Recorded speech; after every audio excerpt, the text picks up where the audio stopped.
कोई भी इंसान अपनी बीवी को किसी गैर मर्द के साथ देख ही नहीं सकता, मगर आज की जो सच्ची घटना मैं आपको सुनाने जा रहा हूँ इस कहानी में एकदम उलट होता है।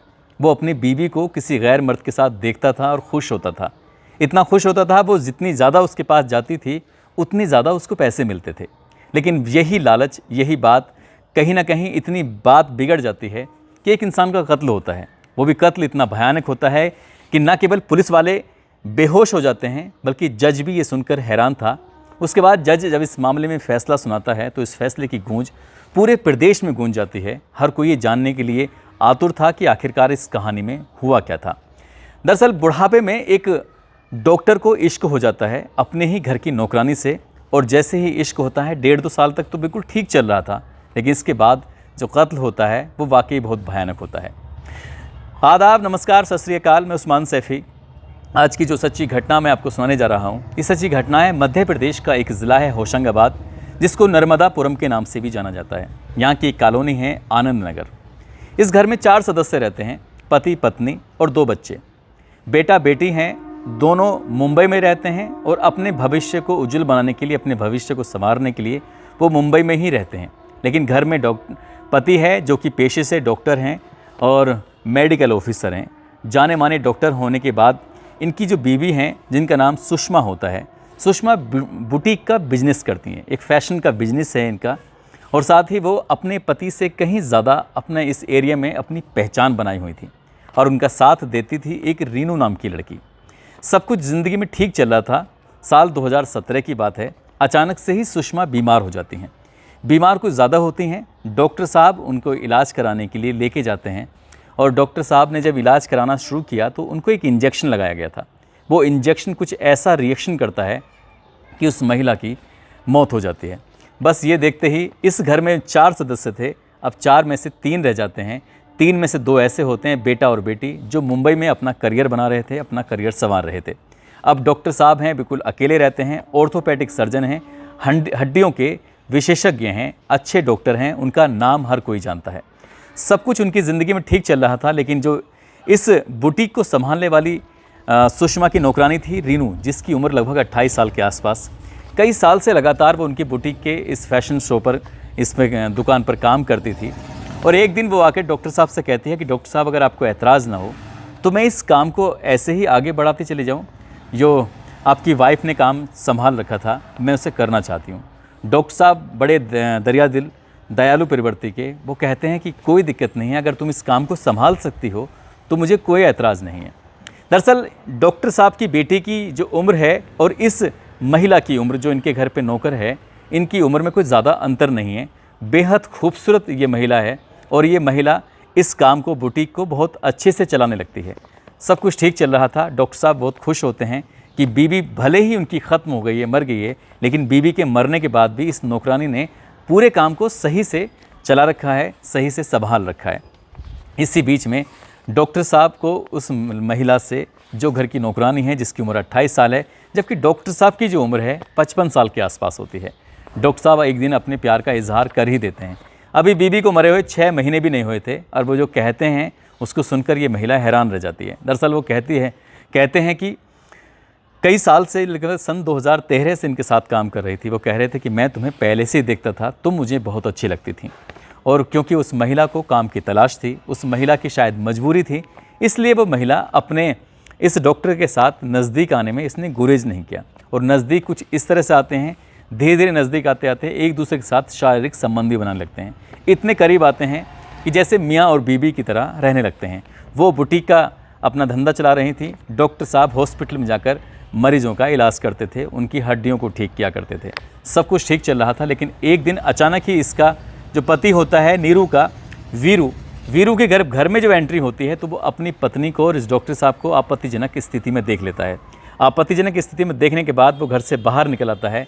डॉक्टर साथ ही उसकी जो नौकरानी होती है, वो घबराए हुए थे, परेशान थे, क्योंकि उनके पति ने लड़की के उसे अपनी आंखों से देख लिया था, और यही सब देखने के बाद वो डर रहे थे कहीं अब ऐसा ना हो कि बवाल खड़ा हो जाए। वो काफ़ी देर तक घर से बाहर रहता है, और घर से बाहर रहने के बाद जब घर में वापस आता है तो डॉक्टर भी और साथ ही उसकी पत्नी भी दोनों बैठे हुए हैं। पत्नी गिड़गिड़ाती है, माफ़ी मांगती है। तभी वो कहता है कि जो भी मैंने अपनी आंखों से देखा है मैं ये दुनिया को बताऊंगा, और ये दुनिया को बताऊंगा कि जो शहर का जाना माना डॉक्टर है वो आखिरकार एक महिला के साथ, उसकी बीवी के साथ वो क्या कर रहा है। तभी डॉक्टर भी हाथ पैर जोड़कर उसे किसी तरह से समझाता है, कहता है कि जो भी हुआ है इसे ख़त्म कर देते हैं, आज के बाद भविष्य में कभी ऐसा नहीं होगा। लेकिन जो लड़का वीरू होता है वो जो डिमांड करता है वो भयानक डिमांड होती है। वो कहता है कि इसके बदले में तुम्हें कुछ पैसे देने पड़ेंगे, वो भी थोड़े बहुत नहीं, काफ़ी ज़्यादा। शुरुआत में जो डिमांड होती है वो डिमांड को पूरी कर दिया जाता है, और इसके बाद ये डिमांड का सिलसिला शुरू हो जाता है। जब देखो तब डिमांड होती थी और डॉक्टर को वो डिमांड पूरी करनी पड़ती थी। अब डॉक्टर ने भी ये सोच लिया कि जो चल रहा है इसे ऐसे ही चलने दिया जाए, लेकिन जो महिला है उस महिला को इस सब बातों के बारे में कुछ नहीं पता था कि ये सब उसका पति इतने सारे पैसे उससे लेता है। अब महिला को जब भी डॉक्टर बुलाया करता था वो आ जाया करती थी, क्योंकि उसका पति ऐतराज़ नहीं कर रहा था, और ये सब कुछ ऐसे ही सामान्य रूप से चल रहा था। लेकिन धीरे धीरे करके डिमांड जब लगातार बढ़ रही थी तो बढ़ते बढ़ते डॉक्टर ने फैसला कर लिया कि मैं अब उसे पैसे नहीं दूंगा।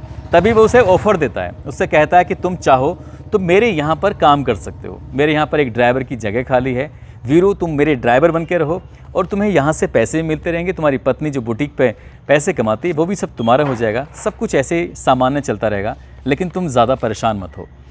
वीरू को ये ऑफ़र दिया जाता है, वीरू उस ऑफ़र को स्वीकार कर लेता है और वक्त आगे बढ़ने लगता है। जब मौका लगता था वीरू का, वो डॉक्टर साहब से डिमांड उसकी बढ़ने लगती थी। तभी डॉक्टर साहब ने फैसला किया कि शायद इसका अब अंत समय आ गया है, और यही कारण था। 6 फरवरी 2019 की बात है, नहीं 6 नहीं 4 फरवरी 2019 की बात है। जो वीरू होता है, ड्राइवर होता है, उसकी दाढ़ में दर्द हो रहा था। जब दाढ़ में दर्द हो रहा था तब उसने डॉक्टर साहब से कहा कि डॉक्टर साहब बस मैं थोड़ी देर में अभी आता हूँ, शाम के लगभग 5:30 बजे के आसपास का वक्त रहा होगा, मैं दवा लेके आता हूँ और दवा लाके मतलब मैं आ जाऊँगा वापस, मेरे दाढ़ में बहुत ज़्यादा दर्द हो रहा है, दांत में दर्द हो रहा है। डॉक्टर साहब कहते हैं कि मैं हड्डी का स्पेशलिस्ट हूँ, दांत भी तो हड्डी ही होती है, तुम टेंशन क्यों लेते हो, मैं तुम्हें ठीक कर दूँगा। डॉक्टर साहब उसको एक इंजेक्शन देते हैं, और इंजेक्शन देने के बाद वो कुछ ही देर में बेहोश हो जाता है।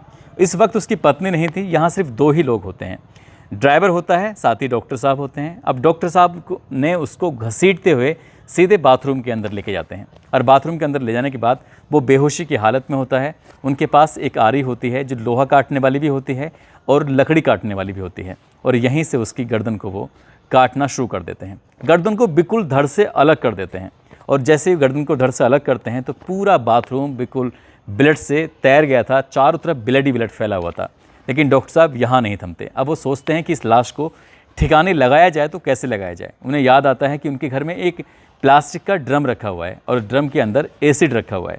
तभी उस ड्रम को वो बाथरूम के पास लेके आते हैं, और जैसे जैसे शरीर के हिस्से कर रहे थे, काट रहे थे, वैसे वैसे उस ड्रम के अंदर डालना शुरू कर देते हैं। दरअसल एसिड वो बहुत ही उच्च क्वालिटी का था, उसमें ज़्यादा ज्वलनशील था, तो इसलिए जो भी उसमें डाला जा रहा था, शरीर के हिस्से डाले जा रहे थे काट काट के, वो गलने लगे, वो एकदम से उसमें धुआं सा निकलने लगता है। ठीक बिल्कुल वैसे ही चल रहा था जैसे वो चाहता था। वो शरीर के लगातार टुकड़े कर रहा था। टुकड़े करने के बाद कभी वो भगोने के अंदर रखता था, तो कभी परात के अंदर रखता था, तो कभी टुकड़ों को वो उस ड्रम के अंदर डाल रहा था जिस ड्रम के अंदर एसिड रखा हुआ था। जब वो ऐसे करते करते थक जाता था डॉक्टर, तो फिर उसके बाद वो आराम करना शुरू कर दिया करता था। अब ये सोच रहा था कि आखिरकार इस लाश को कम से कम समय में गला दिया जाए, इसको नष्ट कर दिया जाए, ताकि एक भी सबूत ना बचे। लेकिन वो नहीं जान रहा था कि जिसको वो ख़त्म करने की कोशिश कर रहा था उसको ख़त्म करना इतना आसान नहीं था। फिर वो एक बार बाथरूम में जाता है और लाश के छोटे छोटे टुकड़े करना शुरू कर देता है। साथ ही वो फ्लश करने लगता है। फ्लश करते करते कब उसका फ्लश चौक हो जाता है उसको पता ही नहीं चलता। ऐसी स्थिति में पूरी रात कब निकल जाती है, दिन निकल आता है, और वो जैसे जैसे आगे वक्त बढ़ रहा था वैसे वैसे घर के अंदर बदबू बढ़ जाती है। पूरे घर को चारों तरफ से बंद कर देता है, और बंद करने के बाद जो कमरे होते हैं उनको टेप से, उनको अखबार से बंद करने की कोशिश कर रहा था, ताकि यहाँ की दुर्गंध किसी भी कीमत पर बाहर नहीं निकलनी चाहिए, और ये बात किसी को बाहर पता नहीं चलना चाहिए।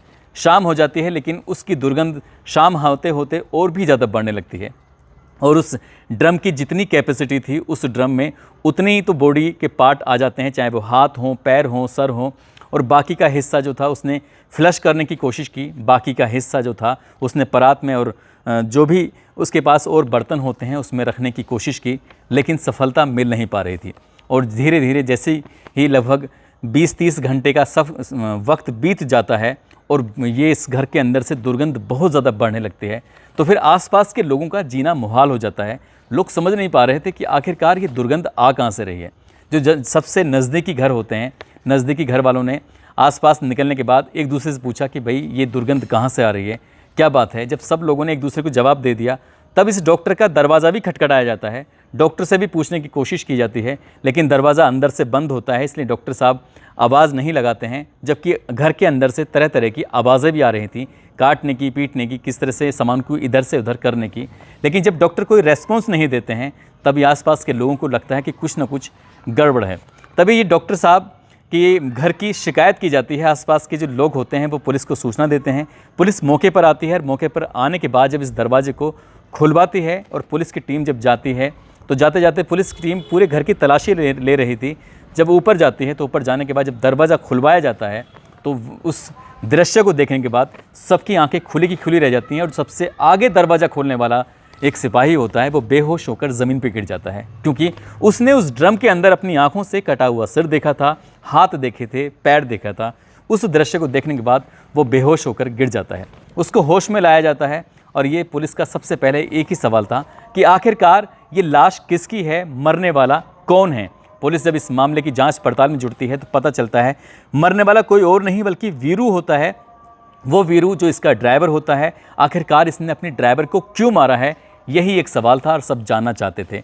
पुलिस जब वीरू को घर पहुंचती है तो पता चलता है कि उसके पिता उसको कई दिनों से तलाश करने की कोशिश कर रहे हैं, लेकिन वीरू मिल ही नहीं रहा था। और उसने नज़दीकी पुलिस स्टेशन में जाकर अपने बेटे की गुमशुदगी की बात भी कही थी।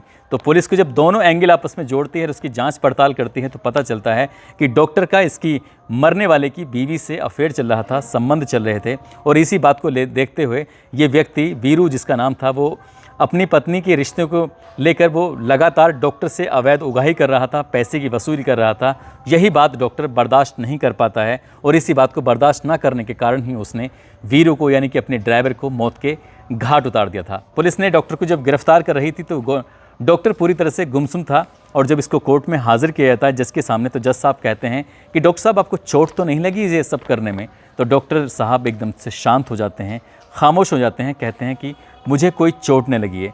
फिर भी जज साहब पूछते हैं कि आखिरकार तुमने इसके इतने छोटे छोटे टुकड़े किए, क्या संख्या बता सकते हो। तभी डॉक्टर कहता है लगभग 500 टुकड़े किए होंगे। कुछ टुकड़े फ्लैश कर दिए हैं, कुछ टुकड़े उस एसिड से जलाने की कोशिश की गई थी, लेकिन उस सबूत को मिटाने में वो मिटा नहीं पाता है। और जब सबूत नहीं मिट पाते हैं तो आखिरकार उसको जेल जाना पड़ता है। लगभग 2.5 साल के बाद जब इस मामले की चार्जशीट कोर्ट में दी जाती है, ट्रायल चलता है, उसके बाद फिर जज साहब फैसला सुनाते हैं।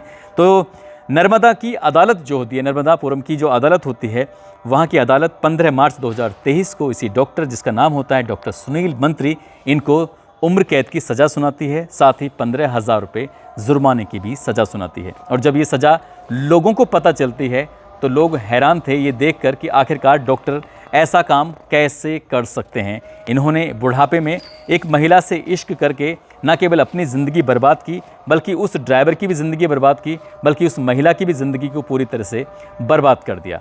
दोस्तों, इस पूरे घटनाक्रम को सुनाने का उद्देश्य किसी को परेशान करना नहीं है, किसी का दिल दुखाना नहीं है, बल्कि आपको जागरूक करना है, आपको सचेत करना है। और जाते जाते आज हर्षल बेंद्रे हैं, इनका जन्मदिन है, इनको जन्मदिन की बहुत सारी शुभकामनाएं। साथ ही संजय प्रजापति हैं, इनका भी आज जन्मदिन है, इनको भी जन्मदिन की बहुत सारी शुभकामनाएं, बहुत बहुत मुबारकबाद। दोस्तों, आप सब लोग अपना ख्याल रखें, सुरक्षित रहें। जय हिंद, जय भारत।